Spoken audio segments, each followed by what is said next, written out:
Hello again everybody, and today I'm going to move from thinking about travel and transport in the Roman world, and we're going to start thinking about travel and transport in the Greek world. There's going to be several aspects to this. Some of it's going to be about navies and naval warfare, but today we're going to start with Homer. Everything in Greece, so much in European culture, starts with Homer, and indeed we're going to start with Homer on this. So, the story of Odysseus is told in the Odyssey. Odysseus has been marooned on an island with a nymph called Calypso. He's been there for 7 years, and it's eventually been agreed that he will be allowed to go. So he's been detained by Calypso, but he really wants to go home. He has regularly slept with her, and he has regularly sat on the shore and wept and said he wants to go home to Penelope, but eventually, through the intervention of Athene, he has been told he can go home. But the problem is, he's on an island and he hasn't got a boat. So what he's got to do is build one, or build something that's going to get him off the island and get him home again. Now, Homer uses this to demonstrate some key things about Odysseus, and perhaps he uses this almost like a metaphor for the leadership qualities of his hero. So he has demonstrated his skill as a teller of tales, he's demonstrated his fighting prowess, but here he's going to demonstrate his skills as a craftsman.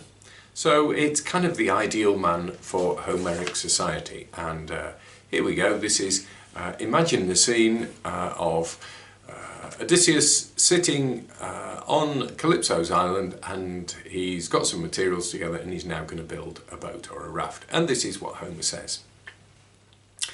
The new dawn had scarcely touched the east with red before Odysseus put his cloak and tunic on. The nymph dressed herself too in a long silvery mantle of a light material, charming to the eye, with a splendid golden belt round her waist and a veil over her head.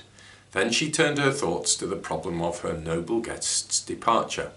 First, she gave him a great axe of bronze. Its double blade was sharpened well, and the shapely handle of olive wood fixed firmly in its head was fitted to his grip. Next, she handed him an adze of polished metal, and then led the way for him to the farthest part of the island, where the trees grew tall, alders and poplars and firs that shot up to the sky, all withered timber that had long since lost its sap and would make buoyant material for his boat. When she'd shown him the place where the trees were tallest, the gracious goddess left for home, and Odysseus began to cut the timber down. He made short work of the task. 20 trees in all he felled, and lopped their branches with his axe, then trimmed them in a workmanlike manner and trued them to the line. Presently Calypso brought him augers. With these he drilled through all his planks, cut them to fit across each other, and fixed this flooring together by means of dowels driven through the interlocking joints, giving the same width to his boat as a skilled shipwright would choose in designing the hull for a broad-bottomed trading vessel. He next put up the decking, which he fitted to ribs at short intervals, finishing off with long gunwales down the side. He made a mast to go in the boat, with a yard fitted to it and a steering oar too to keep her on her course. And from stem to stern he fenced her sides with plaited osier twigs and a plentiful backing of brushwood, as some protection against the heavy seas. Meanwhile, the goddess Calypso had brought him cloth with which to make the sail. This he manufactured too, and then lashed the braces, halyards and sheets in their places on board. Finally he dragged her down on rollers into the tranquil sea. By the end of the 4th day all his work was done, and on the 5th beautiful Calypso saw him off from the island. The goddess had bathed him first and fitted him out with fragrant clothing.